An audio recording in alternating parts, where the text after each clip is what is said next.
সালামু আলাইকুম। বাংলা একটা কথা আছে যে সকালের আকাশ দেখে সারাদিন কেমন যায় এটা নাকি আইডিয়া করা যায়। তবে ডক্টর ইউনূস সরকারের নেতৃত্বে যে অপারেশন ডেভিল হান্ট, মানে এই দেশে থাকা সব শয়তান, এটা কিন্তু অপারেশন আওয়ামী লীগ হান্ট বলে নাই, হ্যাঁ, অপারেশন ডেভিল হান্ট। তো ডেভিলদের কারা হান্ট করছে? অ্যাঞ্জেলরা। তার মানে বাংলাদেশে যে ডেভিল শয়তানগুলো আছে এগুলারে ধরার জন্য অ্যাঞ্জেলরা যে অভিযান শুরু করছে আইন শৃঙ্খলা বাহিনীর মাধ্যমে, সেই অভিযানে দিনের শেষে এসে আমরা চমকটা দেখছি। ইতিমধ্যে বাংলাদেশের প্রত্যেকটা থানায়, একদম লোকাল উপজেলা থানাগুলোতে কিন্তু সরকারের পক্ষ থেকে মেসেজ গেছে। কোনটা? এলাকার মধ্যে যারা আছে এরকম চোর বাটপার লেভেলের অথবা বিভিন্ন লেভেলে দাগিয়ে আসামি অপরাধী বিভিন্ন ক্ষেত্রে তাদের প্রত্যেককে কিন্তু গ্রেপ্তার করার নির্দেশনা দেওয়া হয়েছে। এটা শুধুমাত্র আওয়ামী লীগের জন্য চালু হয়েছে বিষয়টা কিন্তু তা না। এটা নিয়ে আরেকটা ভিডিও করব, পরবর্তী ভিডিও, যে বিএনপি কিভাবে এই ডেভিল হান্টের প্রথম টার্গেটে পরিণত হতে যাচ্ছে। যাই হোক, আজকে সারাদিন ডেভিল হান্টের মাধ্যমে কি পরিমাণ শয়তান আজকে আমরা বন্দি করতে পারলাম রমজানের আগে। সারা দেশে অপারেশন ডেভিল হান্ট পরিচালনা করে এই পর্যন্ত আমি যখন নিউজটি করছি 1308 জন শয়তানকে আইন শৃঙ্খলা বাহিনী তারা গ্রেপ্তার করেছে। আর এই তথ্য আমাদেরকে দিয়েছে পুলিশের সদর দপ্তর। তথ্য বলছে গত রাত থেকে আজকে পর্যন্ত, মানে আজকে দুপুর বা বিকেল পর্যন্ত, এরপরে হয়তো আরো গ্রেপ্তার হয়েছে, আপনার এই 1308 জন গ্রেপ্তার হয়েছে। এর মধ্যে মহানগর এলাকায় 274 জন এবং রেঞ্জে 1034 জনকে গ্রেপ্তার করা হয়েছে। এর আগে এই অপারেশন ডেভিল হান্ট ইস্যুতে আমরা যখন দেখছি সরকারের অভিযান চলছে, বিভিন্ন জায়গায় আওয়ামী লীগের বেশ কিছু নেতাকর্মী ঊর্ধ্বতন পর্যায়ের তারাও কিন্তু গ্রেপ্তার হয়েছে। তো এদের মধ্যে যারা বেশিরভাগ গ্রেপ্তার হয়েছে তারা হচ্ছে আপনার জুলাই আগস্টে বৈষম্য বিরোধী ছাত্র আন্দোলনের সময় যারা প্রকাশ্যে ফুটেজ আছে বা এরকম বিভিন্ন কর্মকাণ্ডের নেতৃত্ব দিয়েছেন, হুকুমদাতা ছিলেন বা নিজেরাই ডাইরেক্ট অ্যাকশনে নামছেন, এরকম ক্যারেক্টারগুলোকেই গ্রেপ্তার করা হয়েছে। তো এর বাহিরেও কিন্তু অনেকে আছে। এর বাহিরে কারা আছে? সন্ত্রাসী লেভেলের। আপনাদের খেয়াল থাকার কথা যে আমাদের যখন এই আন্দোলন চলছিল বাংলাদেশের অনেকগুলো থানা ভাঙচুর হলো, লুটপাট হলো, কারাগার ভেঙে ফেলা হলো, ভেতর থেকে অস্ত্র লুট হলো। এখন পর্যন্ত বাংলাদেশে সেই কারাগার থেকে পলাতক অনেক নামি দামি দাগি আসামি এরা প্রকাশ্যে ঘুরে বেড়াচ্ছে। এখনো যেই পরিমাণ অস্ত্র সরকারের কোষাগার থেকে খোয়া গেছে এগুলো কিন্তু সবগুলো উদ্ধার করা সম্ভব হয় নাই। তো এই অপারেশন ডেভিল হান্টের মধ্যে দুইটা জিনিস কাজ করছে। একটা হচ্ছে আপনার যারা অপরাধী আছেন তাদেরকে গ্রেপ্তার করা হচ্ছে, আর আরেকটা হচ্ছে অবৈধ যে অস্ত্রগুলো আছে সেগুলো কিন্তু আপনার উদ্ধার করার জন্য সর্বোচ্চ চেষ্টা করছে আমাদের এই আইন শৃঙ্খলা বাহিনী। তো ডেভিল হান্টকে আমরাও সাধুবাদ জানাই। কেন জানাই পরের ভিডিওতে বলবো। দুই কারণে আমি সাধুবাদ জানাই। ডেভিল হান্ট চলমান থাকুক এবং কার্যকরভাবে এটা ফাংশন করুক। শুধুমাত্র বলার জন্য বলা, প্রথম 2-1 দিন একটু দৌড়ঝাঁপ থাকলো, পরবর্তী সময় বন্ধ হয়ে গেল। আরেকটা রিকোয়েস্ট আছে কি, এই ডেভিল হান্ট নিয়ে যেন কোনো নিরপরাধ মানুষ ফাইসা না যায়, সেটা বিচার বিশ্লেষণ করার জন্য আইন শৃঙ্খলা বাহিনীর প্রতি আমাদের আহ্বান। ভালো থাকুন, আসসালামু আলাইকুম।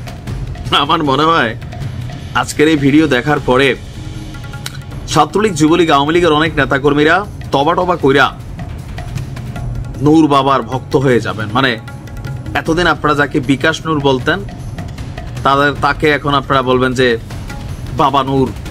কারণ কি, এই মুহূর্তে যেই কাজটা ছাত্রলীগ, যুবলীগ, আওয়ামী লীগ অনলাইনে করছে, সরাসরি করতে পারছে না।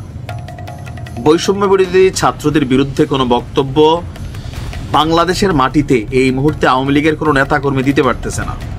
সেই কাজটাই কইরা ফেলছে ভিপি নূর। একসময় ছাত্রলীগ ছিল, স্কুল থেকে টান ছিল, শেখ হাসিনার চেহারায় মায়ের চেহারাও তিনি দেখতে পাইতেন। আবার আরেক সময় এই শেখ হাসিনার পতনও তিনি চেয়েছেন। এখনো বলছেন আওয়ামী লীগকে নিষিদ্ধ করতে হবে।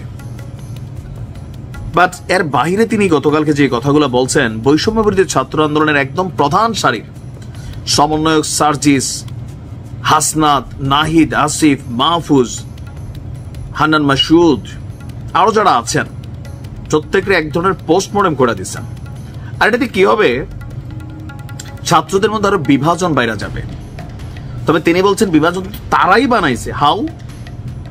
আচ্ছা, গতকালকে ভিপি নুরের একটা প্রোগ্রাম ছিল, আমাদের সমকালের মধ্যে যে প্রতিবেদনটা করা হয়েছে, যে তিনি বলছেন গুটি কয়েক ছাত্র নেতা নতুন একটা দল গঠন করতে চায়। নতুন দলটা কারা কারা করতে চায়? ভিপি নুরের মন্তব্য, গুটি কয়েক। তারা অন্যদের অবদানকে অস্বীকার করছেন, বিভাজন তৈরি করছেন। আমরা বিভাজন চাই না। আমাদের দলের সংগঠকরাও আন্দোলনে নেতৃত্ব দিছিলেন। রাজনীতিতে পেশি শক্তির সমর্থন চলবে না। গতকালকে বিকালে কিশোরগঞ্জের পাকুন্দিয়া উপজেলা সদরের ঈদগাহ মাঠে দলীয় সমাবেশে প্রধান অতিথির বক্তব্যে তিনি আপনার এটা বলেছেন যে এখানে তিনি যেই জিনিসটাকে আমার মনে হয় যে তিনি মূল ধারার মধ্যে আনতে চাইছেন, আওয়ামী লীগের যথেষ্ট সমালোচনা করছেন যে আওয়ামী লীগের মধ্যে এখনো সরি টরি ফিল নাই। এখন এই যে যারা ছাত্ররা আজকের দিনের, তারা কিন্তু সবাই একসময় গণ অধিকার পরিষদের মানে ভিপি নুরের শিষ্য ছিলেন। 2018-তে কোটা আন্দোলনে আমরা যাদেরকে দেখি, এরা কিন্তু পুরানা খেলোয়াড়, আজকের দিনের না। ভিপি নুরের সাথেও তারা সহযোদ্ধা ছিলেন। বাট এখন ছাত্রদের যে ভাষাটা, সরাসরি বিএনপিকে কাউন্টার করা, যদিও বিভিন্ন জায়গায় তারা বলে, কিন্তু তাদের বেশিরভাগ কথাবার্তায় যেটা ফিল হয় যে তারাই এটা করছে, যেটা নিয়ে জামাতের আমিরও গতকালকে বলছে মাস্টার মাইন্ডে জামাত বিশ্বাস করে না। 15 বছর ধরে এই প্ল্যাটফর্ম রেডি হয়েছিল। বিএনপি মনে করে যে তারা একটা চারা গাছ লাগাইছে, সেটারে পানি দিছে, সেই গাছে ফল আসছে, ফল পাইকার ধইরা ছিল। ছাত্ররা 15-20 দিনের আন্দোলনে এটা ঝাঁকা দিয়া, বা 1-1.5 মাসের আন্দোলনে একটা ঝাঁকা দিয়া গাছ থেকে ফলটা পেরে মালিকানা দাবি করছে। আপনি এগুলো কি আমার কথা? পলিটিক্যাল কথাগুলো কিন্তু এগুলাই।